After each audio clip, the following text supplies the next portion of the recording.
Okay, good afternoon. We are recording. Welcome.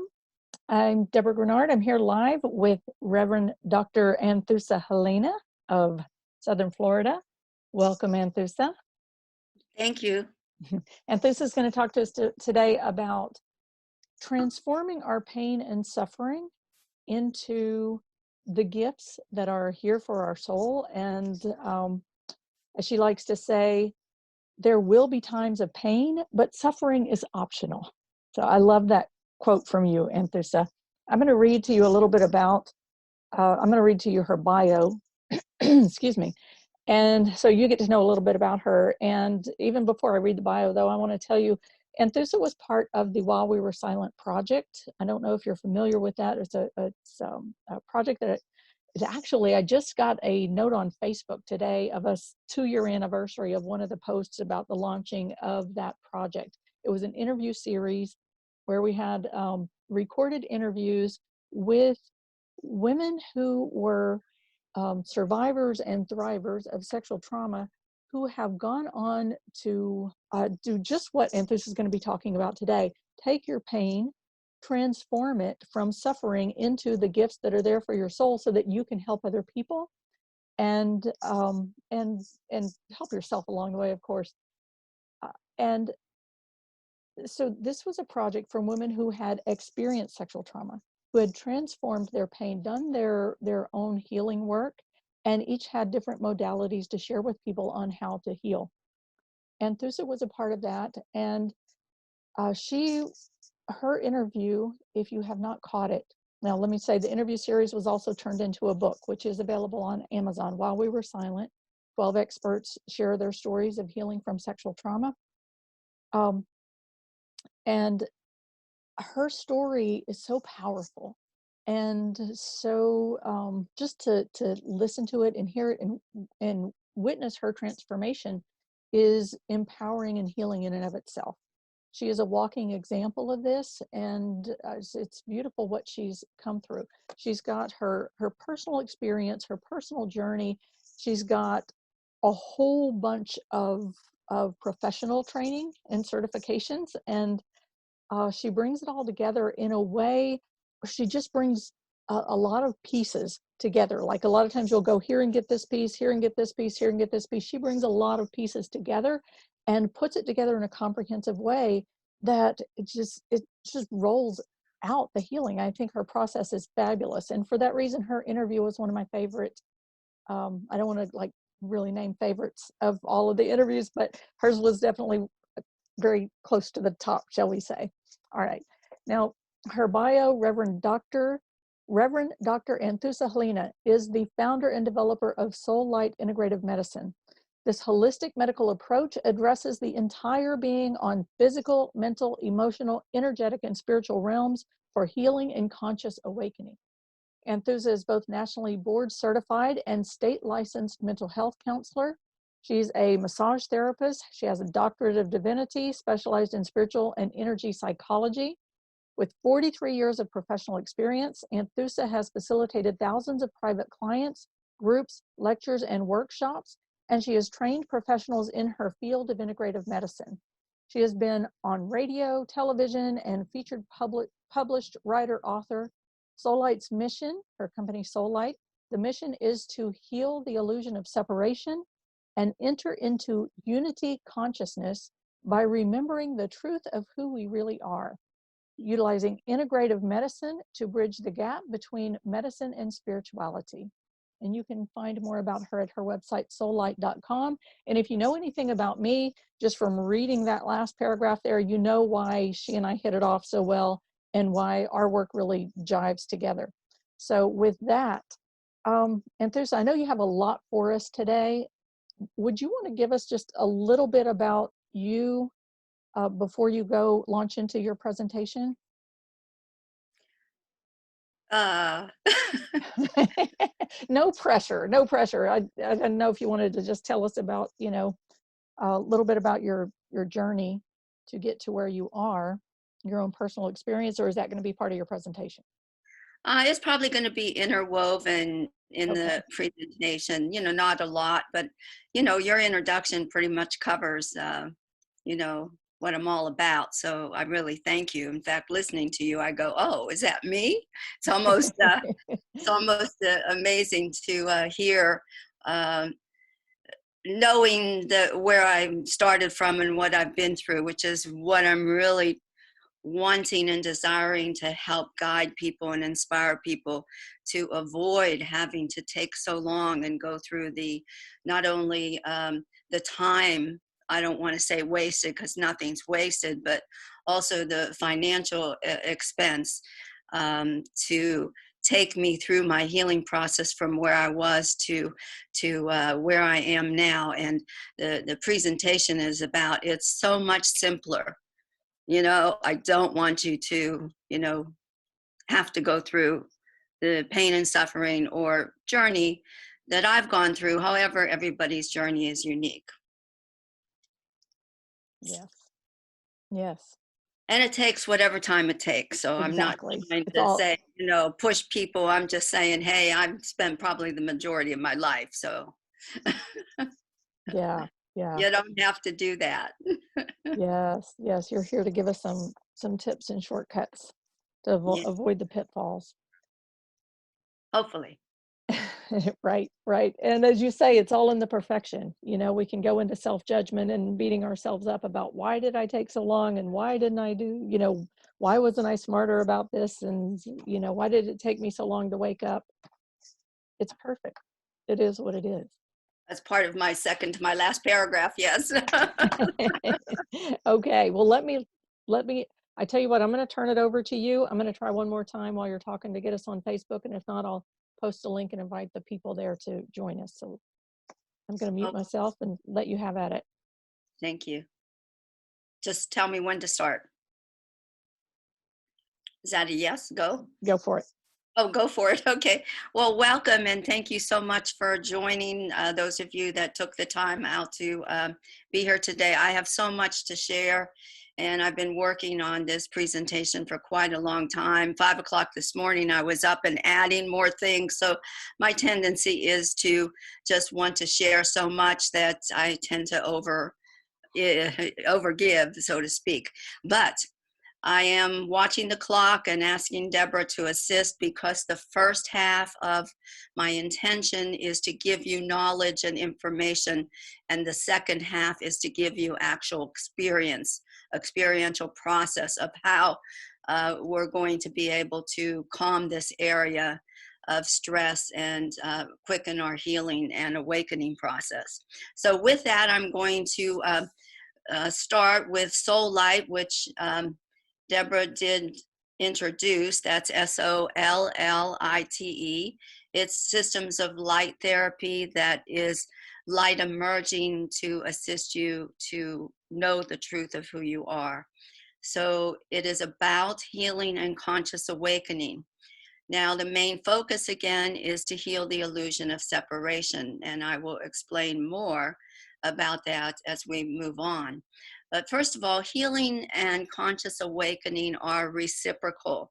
They work with each other. You can't have healing and not become awakened. You can't awaken and not in the process heal yourself. So it's one and the same process. Healing is purifying, is removing the veils of illusion. And when you do that, you're going to become more conscious and more awake. Now, one of the fathers of psychology, Fritz Perls, he was the founder of Gestalt therapy. He quoted, "Awareness is curative," which means to me, consciousness is a transforming factor. It's a healing, important factor in both our awakening and healing process. The thing that through all the experiences and teachers that I've gone through and still have, because many of them I still highly respect. And the process of awakening is really very simple. Now, that may just boggle your mind right now when I even say that it's simple, because on the other hand, it also has its complexities. The reason why it's so complex is because consciousness in and of itself is paradoxical, which the ego self and the mind cannot comprehend. The ego self is filled with false perceptions, conditions, beliefs, etc. And the mind will never understand what it is to be awake, because awakening is a process of feeling, and it's an intuitive sense, which is what our soul is all about. Because our soul is in between, it is above, and then it's within us as well. So you're actually having this process of the soul that's ascending and descending constantly, communicating with your higher self or spirit or source or whatever you understand as the God of your own understanding. So the soul is the vehicle, and the soul has its own unique language as well, which is really a feeling, sense, perception. So you know when you're in alignment with your soul and when you're out of alignment, or in the flow of life and maybe not in the flow of life. It's a gut feeling. You can feel yourself expanding and life easier and just more joyous and connecting and feeling intimate with yourself and others and the universe when you're aligned with the soul. On the other hand, if you're in a situation of communicating, let's say, with another person, and maybe there's something that you are saying that isn't totally 100% honest, or you're trying to hide something, because mostly we do that because we're afraid how the other person's going to react, or we're trying to reach out to in a particular situation, maybe to get a job or some a new client or something like that. And when that happens, you're not in alignment, you're in misalignment. And what you have feeling, if you're able to really feel yourself, is that you contract and you start to shrink. Even your shoulders might go a little bit forward. And so to really listen and learn how to listen to the soul helps you stay in alignment. And with that, the soul is talking to everyone all the time, consistently.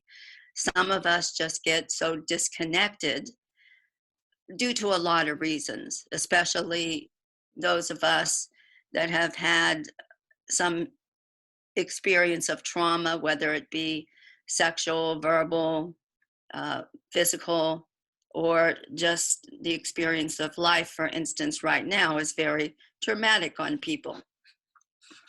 So that really makes it more difficult, because you lose that connection, you lose that gut feeling, you lose the inner trust and the intuition that you were born with and that you innately have. So this is the practice that we want to encourage, to become more aware and aligned with the way the soul speaks to you. Now, I want to talk a little bit, because along with the consciousness being paradoxical because of the ego self with its illusions and the mind can't comprehend, we actually, you add one more thing. The structure of our brain is physically hardwired for duality and separation. Now, this was founded by Dr. Hans Selye. He was an endocrinologist, researcher, scientist in the 1950s. And he developed the stress model response, which most of you might be familiar with. But he also proved this place in the center of our brain. I'm going to show it to you later through a model of the head I have. And he called it the OAA, the Orientation Association Area, which actually created the sense of self as opposed to other.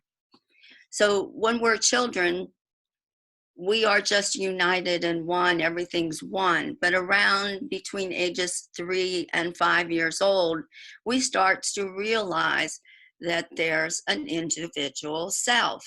If you want to label it ego self, you can. But they realize there's a separate you out there, and then they have their own identity of their own self personality and also objects. Whereas when they're younger than that, they are mostly always in unity and don't have that activated. So the thing with this OAA, or duality in the brain, is it was meant to be a survival instinct. And it is in all mammals, and we as human beings are mammals. But it was to keep us in safety. It was to keep us out of danger, because in the olden days we didn't have the lot of luxuries we have today. Man was out there hunting, cavemen, trying to survive. Maybe there were dinosaurs around. So they had to have this survival instinct, just like you see your cat or your dog or some other animal when they get afraid or startled, they, go into sudden kind of uh-oh. And that sudden uh-oh is the autonomic nervous system going into the stress response model of the fight, flight, or freeze response that happens in the nervous system. Now, I'm going to continue on that a little bit later, but let me talk about suffering again right now, which is the topic, pain and suffering. Buddha stated, excuse me, that you reach nirvana through samsara. Those of you that might not know, like Buddhist words, nirvana means you're awakened or enlightened, whatever language you speak. And samsara is really the suffering, what we go through, learning lessons, or just living life in general.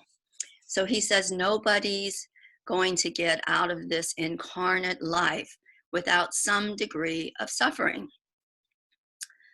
Now, I say that, but I also don't want to diminish in any way that there are some areas of suffering which we really are not able to avoid. It's not optional.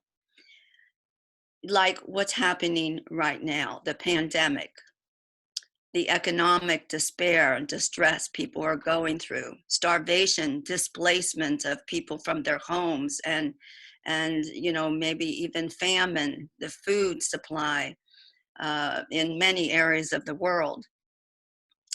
These are a war, those kind of things throughout history. These kind of things are innate in humanity's suffering that even Buddha said you're not going to rise above that because it's going to happen. But in addition, because there's a lot of people that deal with trauma here, post-traumatic stress disorder is also something that is challenging to go through without experiencing some degree of pain and suffering. However, there is good news that it's possible. So stress is the root cause of illness, and toxic stress causes despair and eventually even death. The brain and the nervous system get affected through cumulative stress. That's when you can't handle anymore after you keep piling on one stress after another after another. Then it actually creates brain damage and comes along with other health threatening life issues.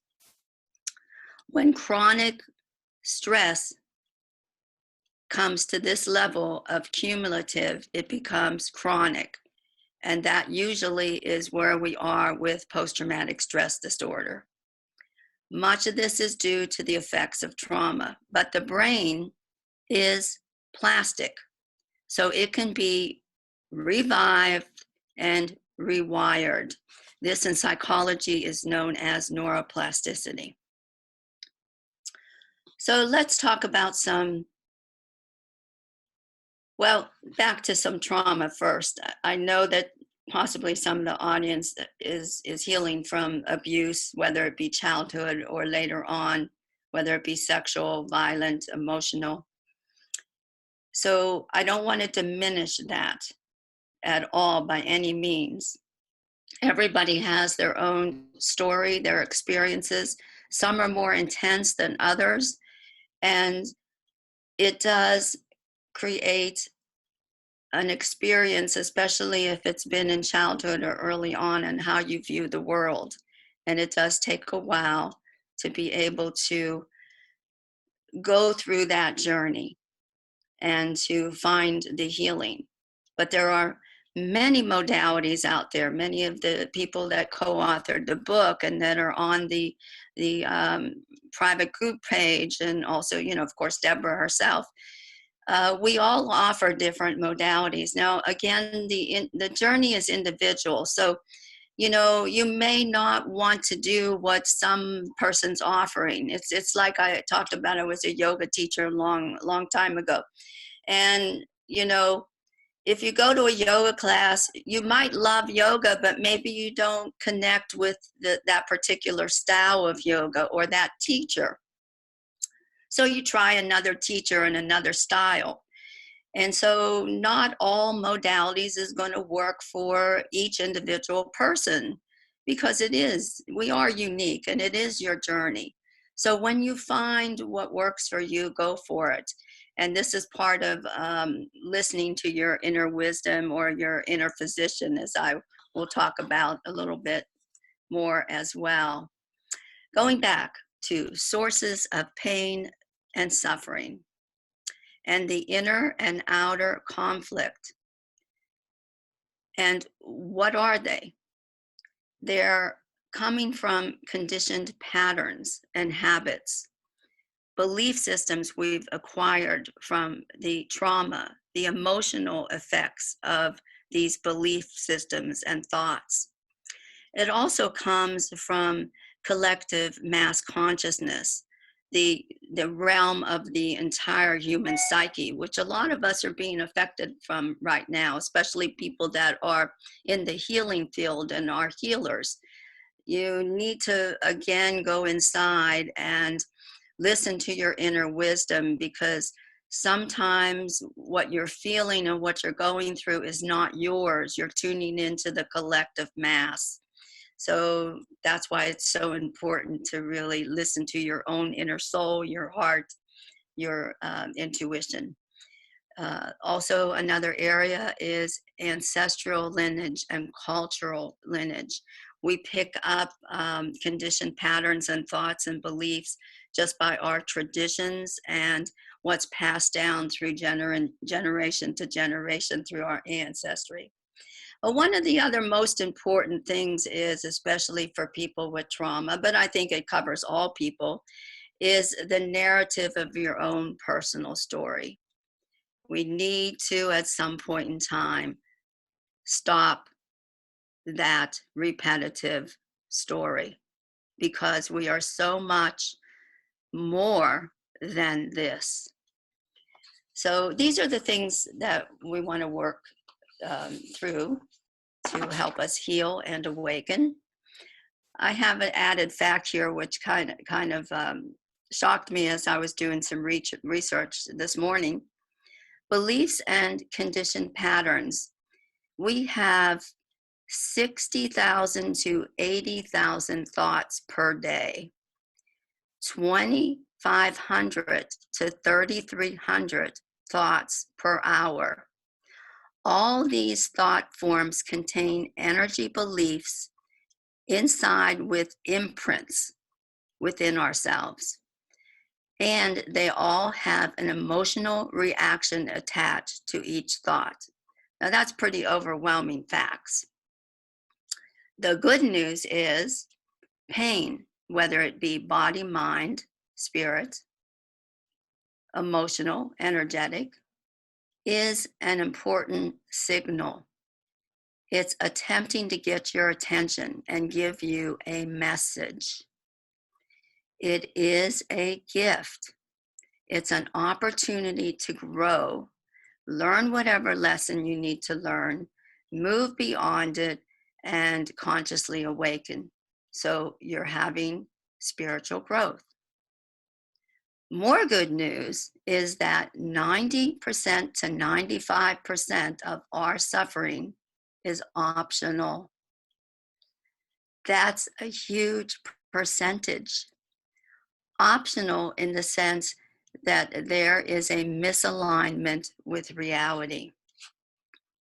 That's why I mentioned about having that feeling and that soul language. So you know when you're aligned, what is true with your reality and what is not. So often we're suffering. We really are experiencing a conflict between what we perceive as reality and the way reality actually is. When this bumps up against you, they create physical, emotional, psychological pain. It creates an inner war and a conflict within. Okay, Deborah's going to ask a question. Yeah, I think this might be a good time to share um, a bit about your story. I mean, one of the things that fascinates me about your story, and which was so appropriate for the while we were silent, is how um, you know you were threatened early on, and along your journey, you lost your voice more than once, right? Yes, yes. And I, I I think just to give an example, like I said, you're an incredible example of how this works and how you overcame it. Yes. And so, can you say a little bit more about that? Yes, okay. I'm always trying to avoid, obviously, putting that out there, but that's fine. But It's it's in the book. so powerful, and it's Yeah, such a powerful example for people. I think it might really help people to relate yeah. to Hmm. you, to what you're talking about, and to find that inside themselves of, oh wow, what are the things inside myself that I can relate to in this moment, that that are right in line with what you're referring to. Yes. Well, I definitely, there was abuse that started way before 3 years old. So it definitely uh, created a perception of the world of total unsafety and lack of trust. And I was totally misaligned and definitely was not living in the reality of how the world actually is or the truth of the reality.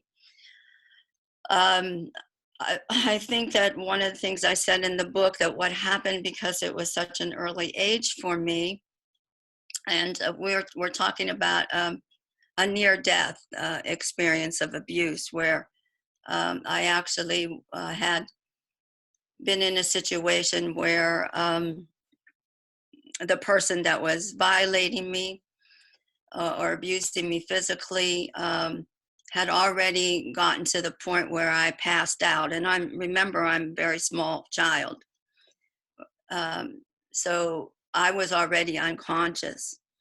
At some point in time, I mean, now after years of psychotherapy and spiritual work, I realized that the God of my own understanding, you know, actually I've had visions that an angel came in and stopped it right there because I definitely was supposed to keep living.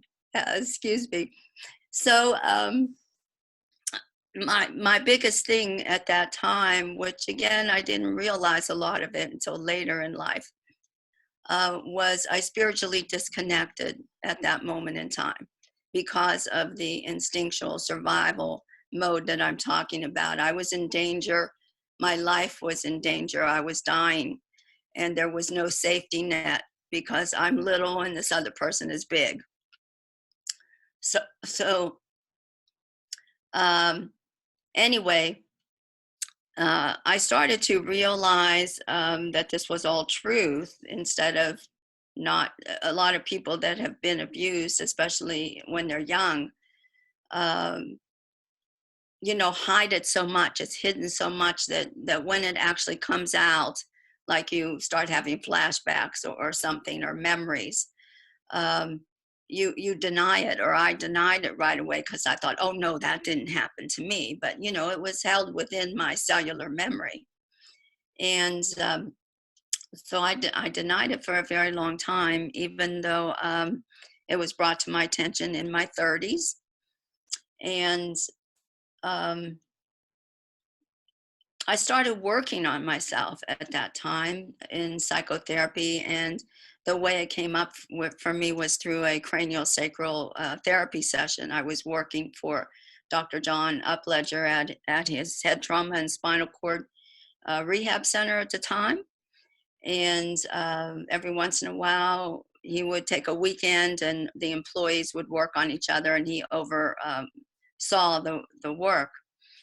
And when that first came to my awareness, now I fought with him for a year saying this is not true, which is so funny because you don't kind of normally deny the person that's the expert in the field that you're learning from and working with, that they don't know what they're talking about. But I struggled with it. So anyway, even though I started psychotherapy and continued all kinds of other modalities, about let me see, about 20 years later,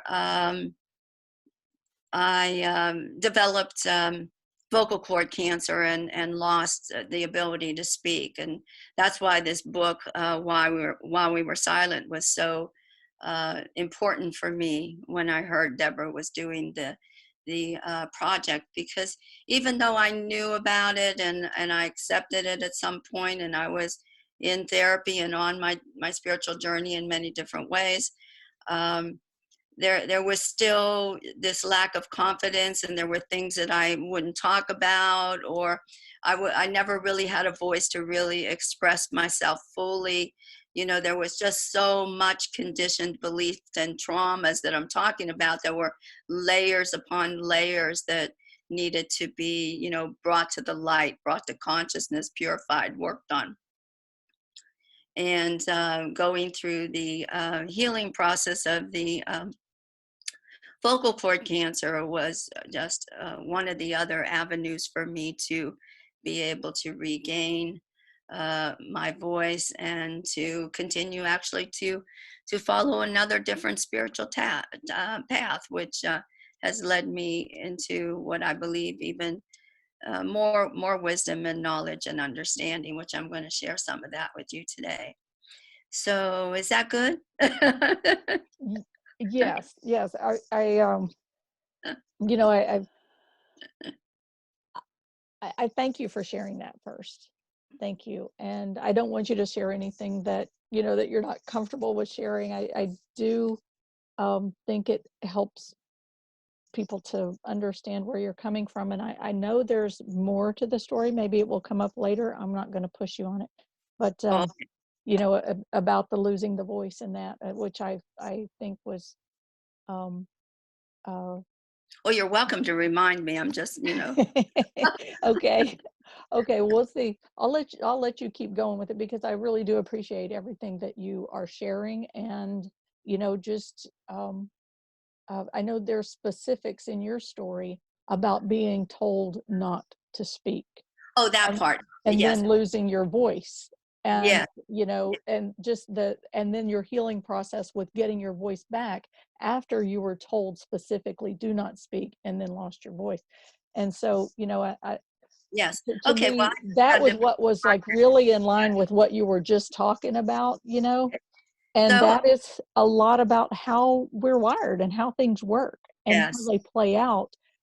When it's like, okay, you could have gone into victimhood and totally never spoken again, but you have that resilience and that strength in you that you said, okay, I know how, and you knew enough about your own journey and healing and how this works, where you took it in to your path and said, okay, what else is this giving me the opportunity to heal, and how can I walk through this now, and to heal myself, like even at deeper layers, and move through it. And you came through. So that's the Yeah. powerful part right there. That I just always, kind of lose track of that narrative, even though it still comes up every once in a while.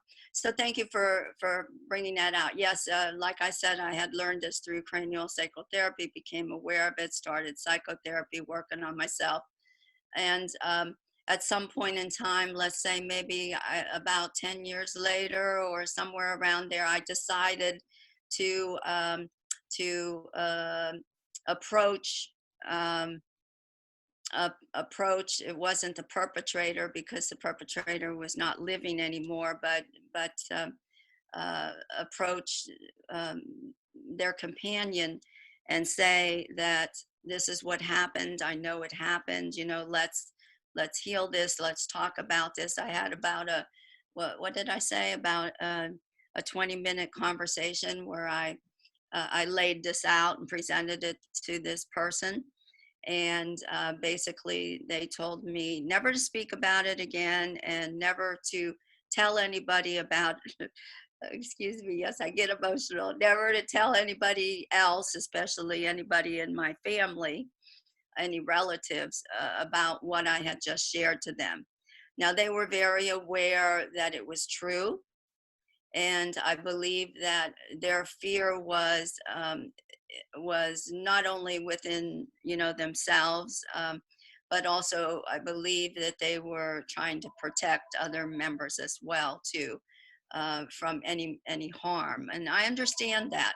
I didn't understand it then, for sure. It took a lot of years and a lot of work to learn to see the other person's point of view, because there is hurt and pain in not only the perpetrator, but the persons involved with them too. And there's shame, there's all kinds of things that go on with them too. And my belief is now, hurting people hurt people. So if somebody's been abused, most likely they were abused as well in whatever way too. It's a generational thing, which is why I was bringing up the ancestry. And if that person isn't ready to look at it or heal themselves, then you're just adding more harm. But again, like I said, in the moment, that definitely was not how I felt at all. I had lots of unforgiveness and anger and just more stuff piled on to already what was there to work with. And so but that happens. People that are in like recovery centers for some sort of addiction, whether it's alcohol or drugs or maybe even eating. I don't know all the programs, but I know that there's a step where you're supposed to, I think it's a 9 step, I'm not sure, where you're supposed to go in and ask forgiveness of people that you have harmed, during your time of, not being recovered and or sober or whatever. And I know that's always a very tricky step because you don't know, or the person doesn't know how that other person's going to respond or react, and that's the same situation. So anyway, yeah, I kind of got stifled stifled again. And then 10 years after that, I ended up with vocal cord cancer because I was still kind of unprocessed, within myself, and also hadn't, like I said, gotten to the level of really understanding, having love, mercy, and compassion and forgiveness for the other as well. So was Mhm. that anything else I missed? No, I think that's fabulous. And just highlight that point that you said, even if the other person is not ready to do whatever, or, wherever they are is where they are, and you still have a choice to move forward and do your own healing work and, come out the other side even more powerful, more centered in yourself, and more aligned with the truth of who you are. So the other person's position does not have to hold you back from doing your own work. So I'll let you Yeah, move well, on I now. like Thank what you you. said though, but I'm not sure that we really ultimately do have a choice. I'm just going to like throw that out there because we also, in addition to having this inner wisdom and inner physician within ourselves, our connection with our soul, we also have an innate spiritual instinct that wants to awaken, you know? So, Right. couple that into the factor and, life is a process that's going to keep pushing you and pushing you to evolve. And what I would like to do and inspire and help people is don't wait until that point where you're getting beat over the head with a baseball bat or end up with vocal cord cancer. Listening is such an important thing. Listen to your soul, listen to what's happening, and keep doing your work in whatever ways that you can. Yes. So that's good. I'm going to skip a few things and go down to one of the sentences here. It says, personally, I wasted too much time on healing and on self-judgment, negative thoughts, while hurting myself and hurting others as well. And that's one of the things that I want to help people not to, but try to avoid, which kind of we explained in what we just talked about there. So anyway, I want to kind of skip the rest of the stuff and move into more of the experience, unless you want to ask another question or somebody else is asking a question. I'm no more You're questions here good? in the You're moment. cool? Okay, Yeah, okay. go for it. Well, um, first of all, Dr. Hans Selye gave some remedies or suggestions on how to deal with this OAA base, or illusion of separation. And one of them is, some of them are meditation, prayer, contemplation, cranial sacral adjustments, and rewiring your brain. And I've actually put together something of my own called the STOP method, STOP method. So I'm going to explain that and take you through the experience right now. But first of all, I want to make one more statement, and I want to say to you all, when you are doing self-inquiry or when you're contemplating or meditating, just simply ask the question, who is it that is suffering? What can I learn from each bit of suffering if I go inside and sit with it for a while? Because there within these questions and there within you lies the help, the answer, and the doorway to change your situation. So maybe you understood that, maybe not, but I actually wrote a blog on it, on who is it that's suffering, and I think I did very small one. I think I posted it on, well, while we were silent, maybe a month ago. So it's there. So I'm going to show you this head. These are the cranial sacral bones. And I'm showing you that because this has to do with the STOP method. STOP are different cranial bones. And remember, Dr. Hans Selye said, this survival mechanism can be altered or changed when you have some cranial adjustments. I'm going to separate this person's head. And show you the inside of the head. This is in the middle of your head, right in between your eyebrows and straight down the top of the head, in the center of your head.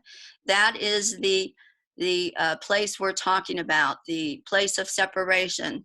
There are many structures there, but mainly the amygdala and the hippocampus hold all our belief systems, our emotional traumas, our emotions, period, fear, anger, whether they're related to trauma or not.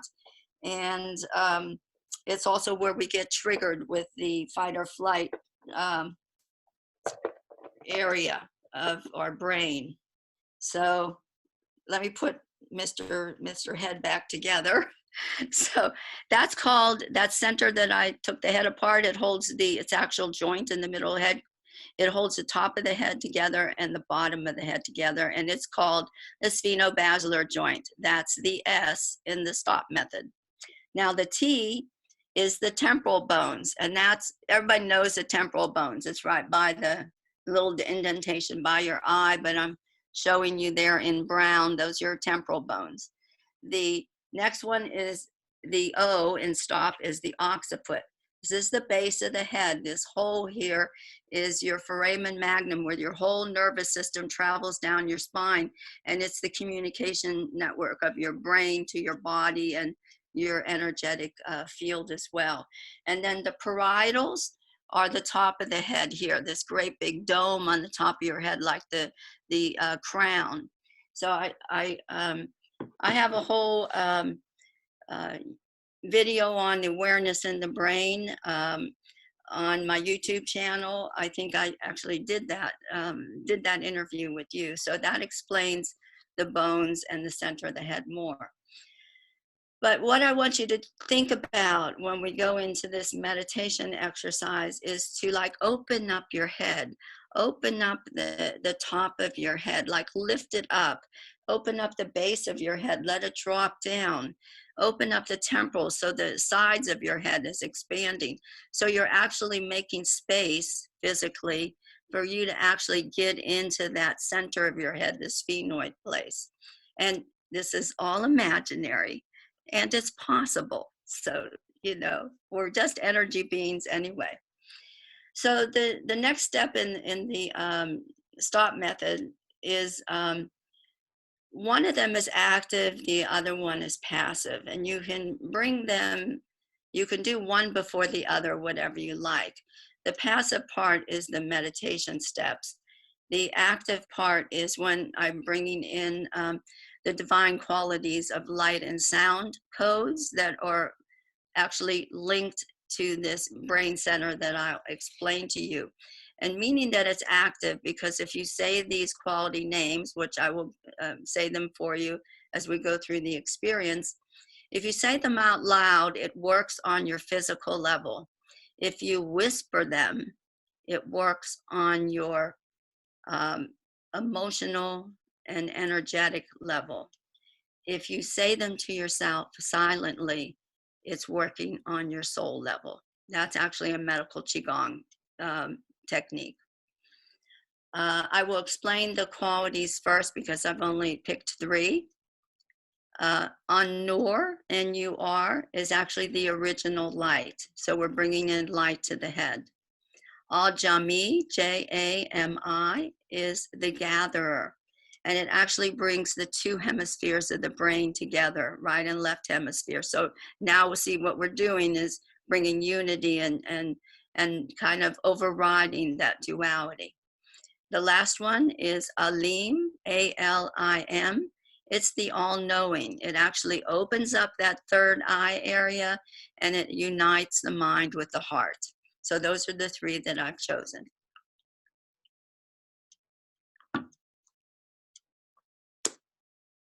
So I want you just to relax. I know I'll take this through you very quickly. You can take your time doing this on your own, as much time as you want, 5 minutes, 10 minutes, 20 minutes, half hour, an hour, whatever feels right to you. So stop method, we start with just those bone areas that I explained to you. Just think of your head opening up and separating.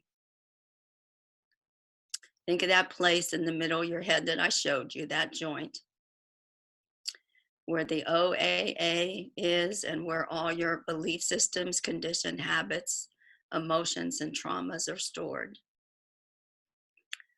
Now that I have 5 steps in meditation. First, you stop. Stop means you pause. You're just letting go of struggling by coming to a moment of pause. You're stopping everything.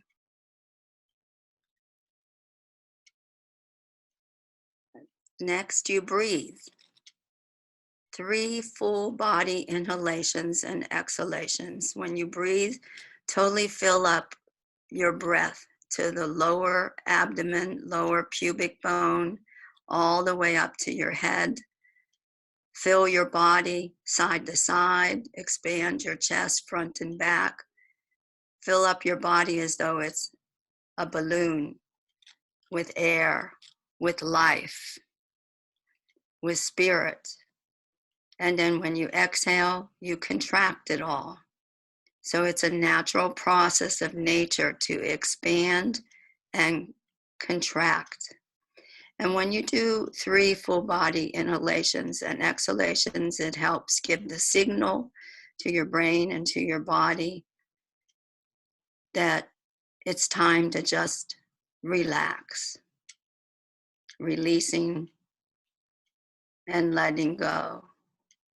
The next step is surrender.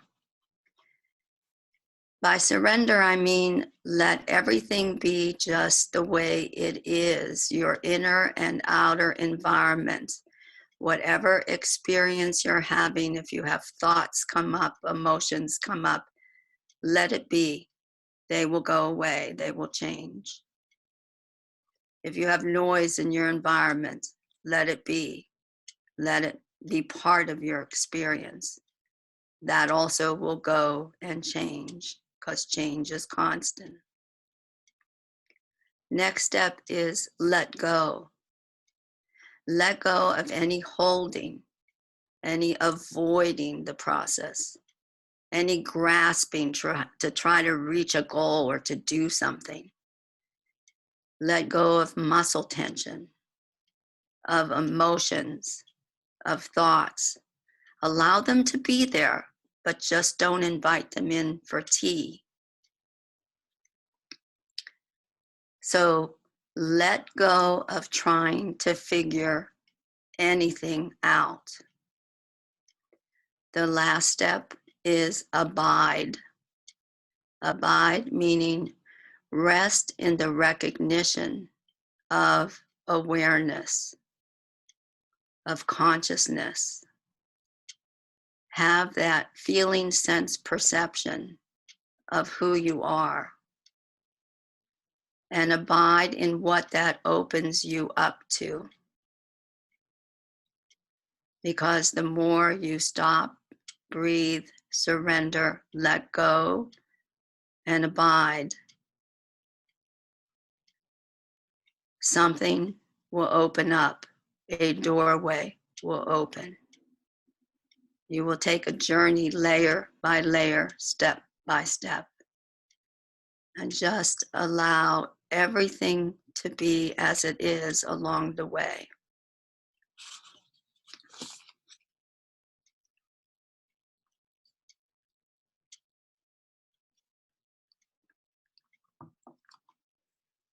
Now, you could actually stop with that and just sit with it for as long as you want.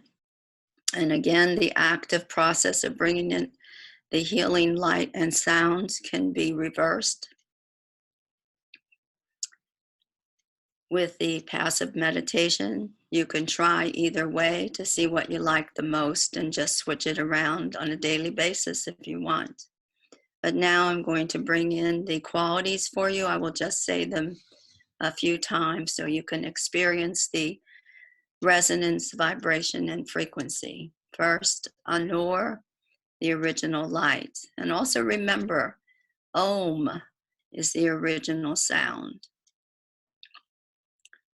Anor, Anor, Anor, Anor, Anor, Anor, Anor, Anor, Anor, Anor, Anor, Anor, Anor, Anor, Anor, Anor, Anor, Anor, Anor, Anor. Allow yourself to be enveloped by the sound and the light.